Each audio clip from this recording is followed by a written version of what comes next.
Hello everyone, welcome to स्टडीनैटिक। मैं हूं पूजा मेहता और मेरे यूट्यूब चैनल पर आप सभी बच्चों का स्वागत है। बच्चों, क्लास 11 के अकाउंट्स पढ़ रहे हैं जिसमें मैं आपको chapter 20 adjustment of financial statement को समझाऊंगी आज। ठीक है, इससे पहले के जितने भी चैप्टर्स हैं वो मैं पढ़ा चुकी हूँ। यदि आपको उसमें से कुछ भी पूछना है या कोई भी उसका कोई डाउट है तो आप मुझसे कमेंट बॉक्स में पूछ सकते हैं और उसे फाइंड आउट करने के लिए आप मेरी प्लेलिस्ट में जा सकते हैं जहां पर प्रॉपर हर चैप्टर का मैंने एक पोर्शन तैयार किया हुआ है, वहां से आप देख सकते हैं। आज यहां पर मैं एडजस्टमेंट बताने वाली हूं। इस चैप्टर से जो प्रीवियस वाला चैप्टर था, चैप्टर 19, उसमें हमने फाइनेंशियल स्टेटमेंट के trading account, P&L account and balance sheet बनाना सीखा। वहां पर कोई एडजस्टमेंट नहीं थे, मतलब जो क्वेश्चन ट्रायल बैलेंस दिया होता था उसमें से हमें ट्रेडिंग अकाउंट के एक्सपेंसेस या इनकम, P&L अकाउंट के expenses and income and balance sheet के एसेट्स एंड लाइबिलिटीज को छांट कर पूरा तैयार करना होता था फाइनेंशियल स्टेटमेंट। लेकिन यहाँ पर इस चैप्टर में एडजस्टमेंट दिए होंगे।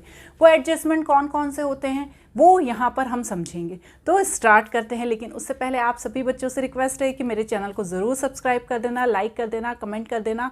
कोई भी डाउट हो तो वो पूछ लेना और अपने फ्रेंड्स के साथ तो ज़रूर शेयर करना।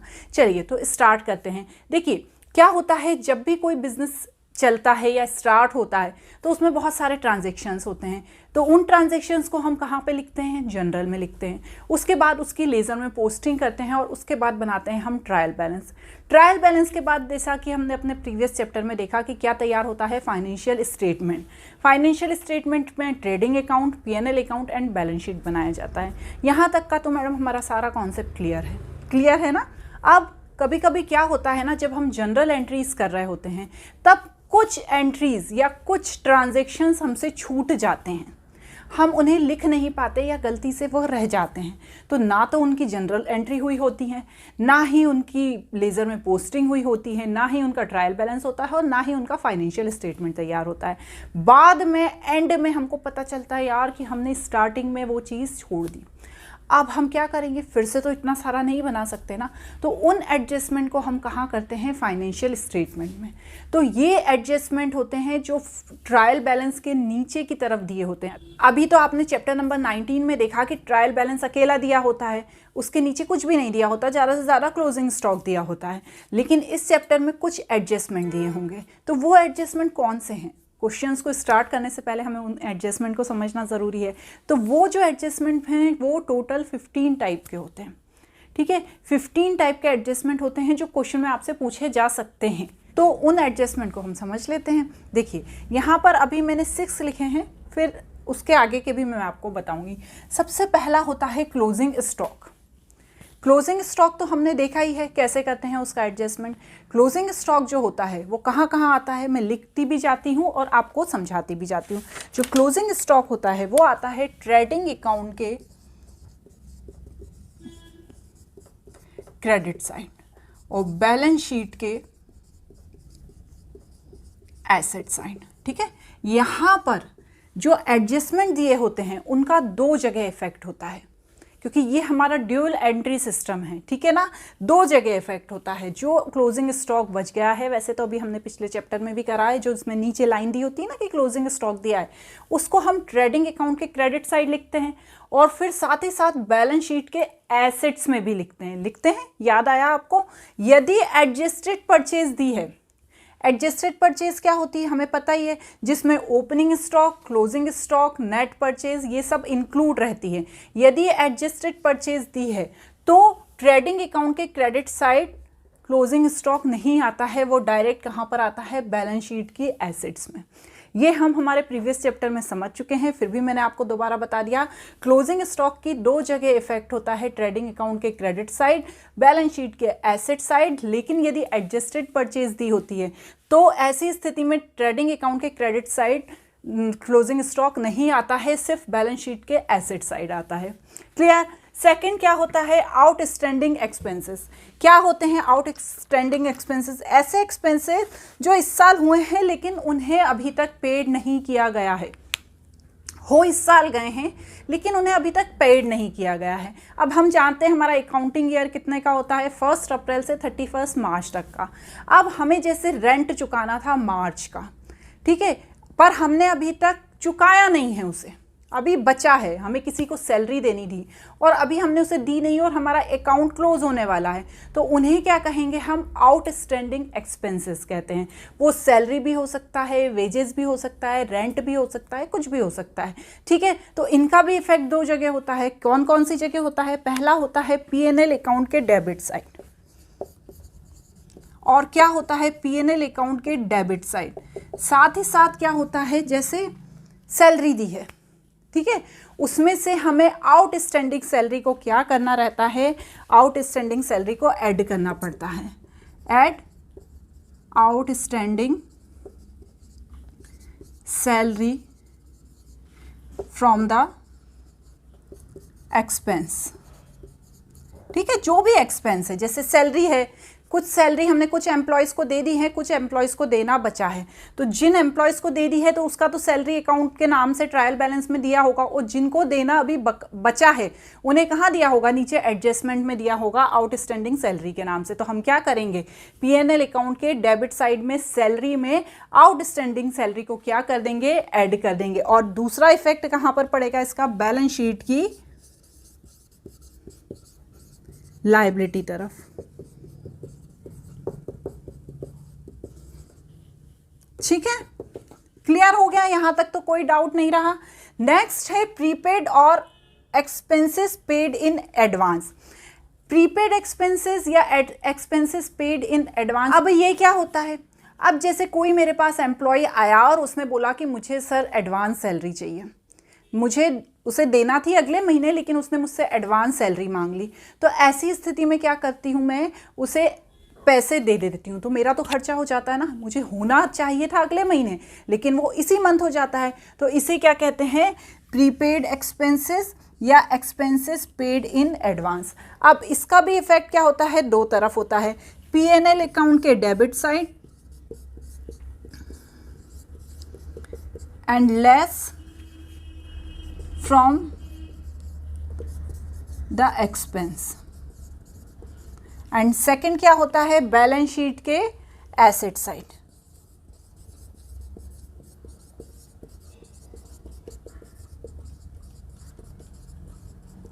ठीक है, अब जैसे मैंने दे दिया है एडवांस में, तो मुझे क्या करना है, P&L अकाउंट के डेबिट साइड में मुझे इसे लिखना है, और फिर जो एक्सपेंस है जैसे सैलरी है, तो जो सैलरी मुझे देनी थी इस महीने और किसी को मैंने एडवांस दे दिए, तो इस महीने में से उसे माइनस कर देना है, ठीक है। और बैलेंस शीट के एसेट साइड भी इस एक्सपेंस को लिखना है। क्लियर। नेक्स्ट क्या दिया है, एक्रूड और आउटस्टैंडिंग इनकम, ऐसी इनकम जो इस साल मिलनी थी लेकिन अभी तक हमें रिसीव नहीं हुई है, ऐसी इनकम जो हमें इस साल मिलनी थी लेकिन अभी तक हमें रिसीव नहीं हुई है, जैसे कमीशन हमें मिलना था, वो हमारी इनकम होनी थी लेकिन अभी तक वो इनकम हमें क्या हुई है, रिसीव नहीं हो पाई है। और इसका एक और एग्जांपल है, जैसे कोई रेंट, हमने हमारी बिल्डिंग का कोई कमरा किराए पे दे रखा था, वो रेंट भी हमें अभी रिसीव नहीं हुआ है, वो मिलना था हमें, तो ये क्या होती हैं, एक्रूड और आउटस्टैंडिंग इनकम कहलाती है। इनका भी दो जगह इफेक्ट होता है, कौन कौन सी जगह इफेक्ट होता है, P&L अकाउंट के क्रेडिट साइड, और ऐड कर देते हैं, ठीक है, P&L अकाउंट के credit side and add the income.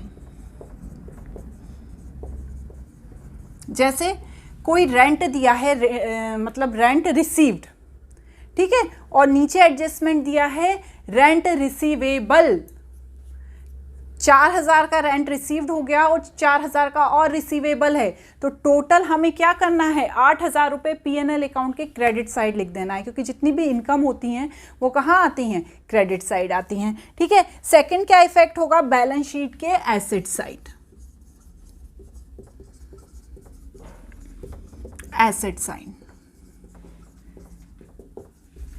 Clear. और कहां पे, इसमें सिर्फ हम वही लिखेंगे जो एक्रूड इनकम है, ठीक है ना, जो हमें मिलनी थी पर मिली नहीं है, कहां पर, बैलेंस शीट के एसेट साइड में। नेक्स्ट क्या दिया है, अनअर्न्ड इनकम या इनकम रिसीव्ड इन एडवांस, ऐसी इनकम जिसे हमने कमाया नहीं है पर वो हमें रिसीव्ड हो गई है, ठीक है, अभी मिलनी नहीं चाहिए थी, ऐसी इनकम जो हमें अभी मिलनी नहीं चाहिए थी लेकिन मिल गई है, तो उसे क्या बोलेंगे हम, अनअर्न्ड इनकम। तो भैया इसकी भी हमें एंट्री करनी पड़ेगी ना, इसको भी हमें लिखना पड़ेगा। तो P&L अकाउंट के क्रेडिट साइड लिखेंगे हम इसे, P&L अकाउंट के credit side lace from the income, क्योंकि मिलनी नहीं थी ना और मिल गई है तो हमें लेस करना पड़ेगा। और सेकंड कहाँ पर आएगा, बैलेंस शीट की लायबिलिटी साइड, बैलेंस शीट की लायबिलिटी साइड।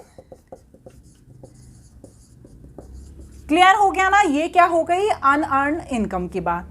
नेक्स्ट है डेप्रिसिएशन। डेप्रिसिएशन क्या होता है हमें पता ही है, जैसे हमने कोई फर्नीचर खरीदा, कोई लैंड खरीदा और उसका हम हमेशा से यूज़ करते चले गए, 6 महीने, साल भर, 2 साल, 3 साल, तो वो जो उसकी कीमत है उसमें कुछ ना कुछ तो कमी आती जाती है ना। डेप्रिसिएशन चैप्टर तो हम पढ़ ही चुके हैं। तो उस डेप्रिसिएशन को यहाँ पर हम कहाँ पर नोट करेंगे, P&L अकाउंट के डेबिट साइड, और बैलेंस शीट में कहाँ लिखेंगे, एसेट साइड, और लेस कर देंगे, लेस फ्रॉम पर्टिकुलर एसेट्स। कैसे मैडम, देखिए P&L अकाउंट के डेबिट साइड लिख देंगे डेप्रिसिएशन का जो अमाउंट है। अब जैसे डेप्रिसिएशन ऑन मशीनरी दिया है और मशीनरी भी ट्रायल बैलेंस में दिया है, तो मशीनरी को तो हम कहाँ पे लिख देंगे, मशीनरी को हम लिख देंगे बैलेंस शीट के एसेट साइड, और जो डेप्रिसिएशन है उस मशीनरी का उसे माइनस करके हम कहाँ पर लिखेंगे, एसेट साइड लिखेंगे। जैसे मशीनरी दिया है 10,000, उसमें से 2,000 डेप्रिसिएशन दिया है, तो 2,000 रुपये कहाँ पर आ जाएगा, P&L अकाउंट के डेबिट साइड, और बैलेंस शीट के एसेट साइड 10,000 में से 2,000 माइनस करके 8,000 रुपये लिख देंगे। क्लियर, यहाँ तक समझ में आया। इसमें एक चीज़ और है कि कभी कभी डेप्रिसिएशन की वैल्यू नहीं दी होती है, तो आपको डेप्रिसिएशन चैप्टर में आपने पढ़ी है ना straight line method, return down value method, तो इसे क्या करेंगे, आप लिख लेंगे। ठीक है, 6 नंबर तक के जितने भी एडजस्टमेंट है आई होप आपने नोट डाउन कर लिए होंगे, क्योंकि नोट करना सबसे ज़्यादा इंपॉर्टेंट है। यदि आप नोट नहीं करेंगे तो आप भूल जाएंगे। जब आप कोई चीज़ नोट कर लेते हैं ना तो वो चीज़ आपके दिमाग में भी नोट हो जाती है। इसलिए ये ना सोचा कीजिए कि सिर्फ हमने देख लिया वीडियो और काम खत्म हो गया। एक कॉपी पेन लेके बैठा करिए और उसे नोट करते जाया कीजिए। जो भी चीज़ ऐसी लगती है कि इसे हम भूल सकते हैं तो उसे ज़रूर नोट किया कीजिए। ठीक है, अभी तक हमने 6 नंबर तक के एडजस्टमेंट को देख लिया था कि डेप्रिसिएशन का किस तरह से हम कहाँ कहाँ उसे लिखते हैं। अब आएंगे हम 7 नंबर पे, बैड डेब्ट्स।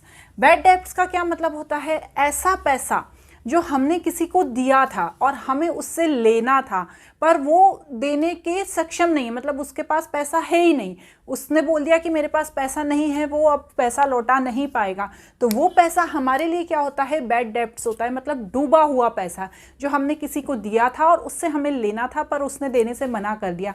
अब इस बैड डेब्ट्स की एंट्री कहाँ करते हैं, ये तो हमें पता ही है कि P&L अकाउंट के डेबिट साइड बैड डेब्ट्स की एंट्री करते हैं। तो यहाँ पर हम क्या लिखेंगे, P&L अकाउंट के डेबिट साइड। ठीक है ना, यहां तक तो मैडम मालूम ही है, लेकिन यहां पर एक बात और है, यदि ये बैड डेब्ट्स ट्रायल बैलेंस के अंदर दिया है तो हम क्या करेंगे, P&L अकाउंट के डेबिट साइड लिख देंगे। लेकिन यदि ये बैड डेब्ट्स ट्रायल बैलेंस के बाहर नीचे की तरफ एडजस्टमेंट के रूप में दिया है तो हम क्या करेंगे, इसे हम कहां पर लिखेंगे, बैलेंस शीट के कहां पर, एसेट साइड, एसेट साइड, और साथ ही साथ डिडक्ट करेंगे या लेस लिख देती हूं, लेस फ्रॉम डेटर्स। क्लियर, ये बैड डेब्ट्स का एडजस्टमेंट होता है। नेक्स्ट होता है प्रोविजन फॉर डाउटफुल डेट्स। देखिए, एक हमने क्या पढ़ा था, एक हमने कॉन्सेप्ट पढ़ा था। कौन सा कॉन्सेप्ट था, प्रूडेंस कॉन्सेप्ट। वो कॉन्सेप्ट ये कहता था कि जितने भी ऐसे खर्चे हैं या जितने भी ऐसे लॉस हैं जो हमें ऐसा लगता है कि ये हो सकते हैं, उन्हें हमें नोट कर लेना चाहिए, और जितनी भी इनकम है उन्हें हमें छोड़ देना चाहिए। याद कीजिए, हमने शुरुआती चैप्टर्स में पढ़ा था ये कॉन्सेप्ट। तो बस वही कॉन्सेप्ट यहाँ पर बताता है कि जो डाउटफुल डेट्स हैं, जैसे हमने ऐसे व्यक्ति को पैसा दिया है जो हमें लग रहा है कि अब ये पैसा हमें नहीं मिल पाएगा, ये पैसा हमारा डूब जाएगा, तो ऐसे डेट्स को हम कहाँ पर लिखते हैं, इन्हें लिखते हैं हम P&L अकाउंट के डेबिट साइड। ठीक है। और सेकंड कहाँ पर लिखते हैं, सेकंड लिखते हैं बैलेंस शीट के जो डेटर्स दिए हैं लेस फ्रॉम डेटर्स, ठीक है।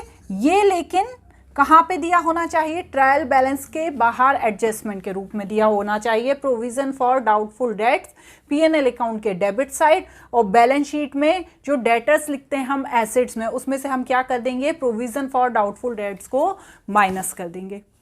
क्लियर, ठीक है। नेक्स्ट है provision for discount on debtors. भैया ये क्या है, डेटर्स यदि हमें पैसा जल्दी लौटा देता है, ठीक है ना, तो हम उसे क्या करते हैं, डिस्काउंट दे देते हैं। हमें 10,000 रुपये लेने थे उससे अगले साल, उसने बोला कि मैं तो आपको इसी साल दे दूंगा, तो हम बोलते हैं ठीक है, तू हमें इतनी जल्दी पैसा दे रहा है तो मैं तुझे डिस्काउंट दे देता हूँ, चल तू मुझे 100 रुपये कम दे देना। पर उसका भी एक लॉजिक है। डिस्काउंट कब दिया जाता है, सबसे पहले जो डेटर्स हैं उसमें से बैड डेब्ट्स को माइनस किया जाता है, उसके बाद प्रोविजन फॉर डाउटफुल डेट्स को माइनस किया जाता है, उसके बाद जो अमाउंट आता है उस पर क्या दिया जाता है, डिस्काउंट दिया जाता है। जब हम क्वेश्चन करेंगे ना और क्लियरली हमें कॉन्सेप्ट क्लियर हो जाएंगे। अब इसके एंट्री कहाँ कहाँ करते हैं, P&L अकाउंट के डेबिट साइड, और कहाँ करते हैं, और करते हैं बैलेंस शीट में, जैसा मैंने बताया ना आपको, डेटर्स में से लेस फ्रॉम डेटर्स। लेकिन डायरेक्टली डेटर्स में से लेस नहीं किया जाता, पहले बैड डेब्ट्स को लेस किया जाएगा, फिर प्रोविजन फॉर डाउटफुल डेब्ट्स को लेस किया जाएगा, और फिर जो अमाउंट आएगा उसमें से डिस्काउंट निकाला जाएगा, और फिर उस डिस्काउंट को लेस किया जाएगा। आई होप आपको क्लियर हो रहा होगा, ठीक है। कोशिश मेरी यही रहती है कि मैं बच्चों को अच्छे से कॉन्सेप्ट क्लियर करा सकूं। फिर भी यदि आपको कोई भी ऐसी चीज़ है जो समझ में नहीं आती है तो आप मुझसे कमेंट बॉक्स में पूछ सकते हैं, ओके, ठीक है। मैनेजर कमीशन, नेक्स्ट क्या है, एडजस्टमेंट मैनेजर का कमीशन। अब मैनेजर क्या होता है, मैनेजर क्या होता है ना, जो फर्म होती है उसका एम्प्लॉय होता है, और उसे क्या होता है, कभी कभी जो प्रॉफिट आने वाला है उसमें से एक निश्चित परसेंटेज दिया जाता है कि भैया इतना प्रॉफिट होगा तो मैं तुम्हें इतना परसेंटेज में कमीशन दूंगा, ठीक है। तो उसे क्या कहते हैं, मैनेजर कमीशन। अब आप बोलेंगे मैडम मैं ये दो इतने बड़े बड़े फॉर्मूले कौन से लिख दिए। देखिए क्वेश्चन में दिए इस तरीका का यदि क्वेश्चन दिया है तो ये फॉर्मूला लगेगा, इस तरह से यदि नीचे एडजस्टमेंट दिया है तो ये फॉर्मूला लगेगा।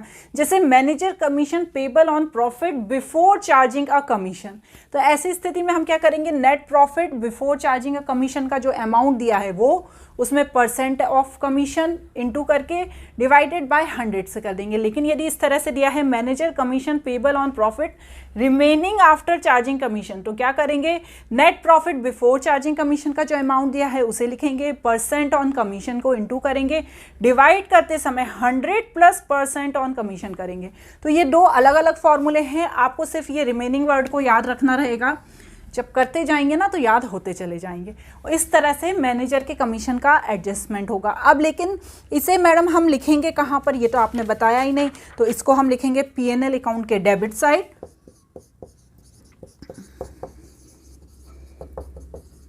कहाँ पर लिखेंगे, P&L अकाउंट के डेबिट साइड लिखेंगे, साथ ही साथ कहाँ लिखेंगे, बैलेंस शीट के लायबिलिटी में।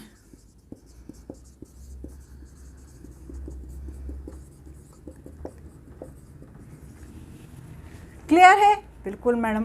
नेक्स्ट है इंटरेस्ट ऑन कैपिटल। जैसा कि हमें पता है कि जो बिजनेसमैन होता है वो बिजनेस में क्या लगाता है, कैपिटल लगाता है। तो जो बिजनेस होता है उस कैपिटल के बदले इंटरेस्ट देता है किसको, बिजनेसमैन को। तो इंटरेस्ट ऑन कैपिटल बहुत ही इंपॉर्टेंट होता है किसी भी बिजनेसमैन के लिए, क्योंकि उसे इससे फ़ायदा होता है। जैसे उसने 1 लाख की कैपिटल लगाई, खुद ही का बिजनेस है, खुद ही बिजनेसमैन है और खुद ही का बिजनेस है, फिर भी हम क्या बताते हैं कि बिजनेस अलग होता है और बिजनेसमैन अलग होता है, ठीक है। तो यहाँ पर इंटरेस्ट ऑन कैपिटल है जिसमें बिजनेस अलग है, बिजनेसमैन अलग है। तो जो बिजनेस में जो कैपिटल लगाई है बिजनेसमैन ने, तो वो कैपिटल पे इंटरेस्ट देती है बिजनेसमैन को। अब इसकी एंट्री हम कहाँ करते हैं, इसकी एंट्री भी करना बहुत ईजी है, P&L अकाउंट के डेबिट साइड,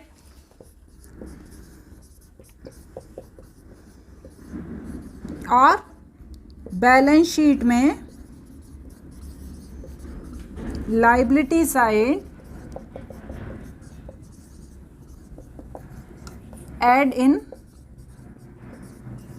कैपिटल। क्लियर हुआ? चलिए इसको नोट कर लीजिए। इसके बाद हम जो बचे हुए हैं एडजस्टमेंट हैं 4 और उन्हें समझ लेते हैं। 12th नंबर का है गुड्स डिस्ट्रीब्यूटेड एज सैंपल। कभी कभी क्या होता है ना, जैसे कोई नया सामान बना रहे हैं, कोई नया प्रोडक्ट बना रहे हैं, तो उसको सैंपल के रूप में ऐसे ही फ्री में डिस्ट्रीब्यूटेड कर दिया जाता है। तो उसकी एंट्री हम कहाँ कहाँ करते हैं? उसकी एंट्री करते हैं सबसे पहले तो हम ट्रेडिंग अकाउंट के कहाँ पर? क्रेडिट साइड, ठीक है, और P&L अकाउंट के डेबिट साइड।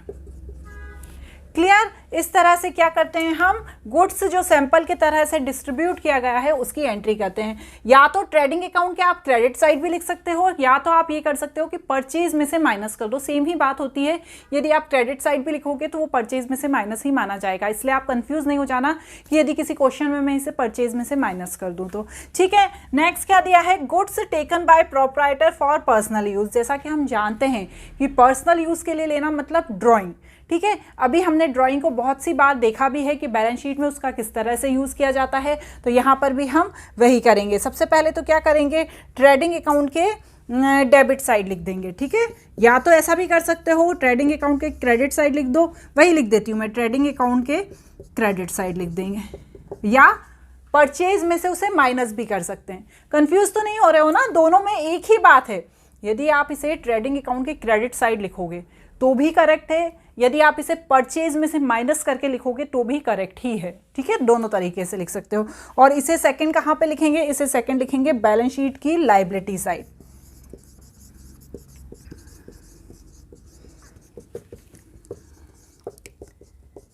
और कैपिटल में से डिडक्टेड फ्रॉम कैपिटल। ये तो हम करते ही थे ना, ड्राइंग को हम क्या करते थे? कैपिटल में से माइनस कर देते थे। नेक्स्ट है goods distributed among the staff as a staff welfare. कभी कभी क्या होता है, हम हमारे स्टाफ को, हमारा कोई गुड्स बच गया होता है, या हम ऐसे ही स्टाफ के वेलफेयर के लिए उसके बीच हम डिस्ट्रीब्यूट कर देते हैं। तो ऐसी स्थिति में हम क्या एंट्री करेंगे? ट्रेडिंग अकाउंट के इसे भी क्रेडिट साइड लिखेंगे और P&L अकाउंट के डेबिट साइड लिखेंगे। तो मैं यहाँ पर लिख देती हूँ ट्रेडिंग अकाउंट के क्रेडिट साइड और P&L अकाउंट के डेबिट साइड। क्लियर? नेक्स्ट क्या दिया है? एबनॉर्मल और एक्सीडेंटल लॉस। एबनॉर्मल और एक्सीडेंटल लॉस क्या होता है? जैसे आग लग गई, चोरी हो गई, तो ये एबनॉर्मल लॉस हो गया ना। हम तो नहीं चाहते थे कि ऐसा हो, लेकिन ऐसा हो गया, तो इसकी एंट्री हम, मतलब इसको हम कैसे लिखेंगे? तो सबसे पहले तो इसको मैं ट्रेडिंग अकाउंट के क्रेडिट साइड लिख दूंगी। ठीक है, और P&L अकाउंट के डेबिट साइड। क्लियर? ये चारों चीज़ें ऐसी हैं। अब देखिए बच्चों, इन एडजस्टमेंट में मैंने आपको जो जो समझाया है उसके अलावा भी कुछ चीज़ें नई आ सकती हैं। अभी मैंने आपको बहुत ब्रीफ में समझाया है। हो सकता है हम क्वेश्चन कर रहे हो और कुछ चीज़ नहीं आ जाए, तो आपको कंफ्यूज नहीं होना है कि मैडम आपने तो ये बताया ही नहीं था, आपने तो गलत पढ़ाया। ऐसा नहीं है बच्चों, यहाँ पर मैंने अभी आपको ब्रीफ में समझा दिया है। मैं पूरे इलस्ट्रेशंस भी करवाऊंगी, पूरे प्रैक्टिकल प्रॉब्लम्स के सॉल्यूशंस भी कराऊंगी। जो जो नई चीज़ आती जाएगी मैं उसे ऐड करती जाऊंगी। तो इट्स अ हम्बल रिक्वेस्ट कि मेरे साथ जुड़े रहिए, और यदि आपको लगता है कि कोई चीज़ नहीं आ रही है तो आप मुझसे पूछ लीजिए। आज हमने बस स्टार्टिंग में जो जो एडजस्टमेंट होते हैं वो पढ़ लिए हैं, इन्हें नोट डाउन कर लीजिए। साथ ही साथ थोड़ी सी स्पेस छोड़ के रखिए कि कोई नई चीज़ आ जाती है तो हम उसे वहीं पर ऐड कर लें। आज के वीडियो में हमने पूरा एडजस्टमेंट समझ लिया है, इंट्रोडक्शन पार्ट, और अब अगले वीडियो से हम इलस्ट्रेशन से स्टार्ट करेंगे। यदि आपको मेरे वीडियोज़ अच्छे लग रहे हैं तो प्लीज़ ज़रूर सब्सक्राइब कीजिएगा। आज के लिए इतना ही, बाय बाय।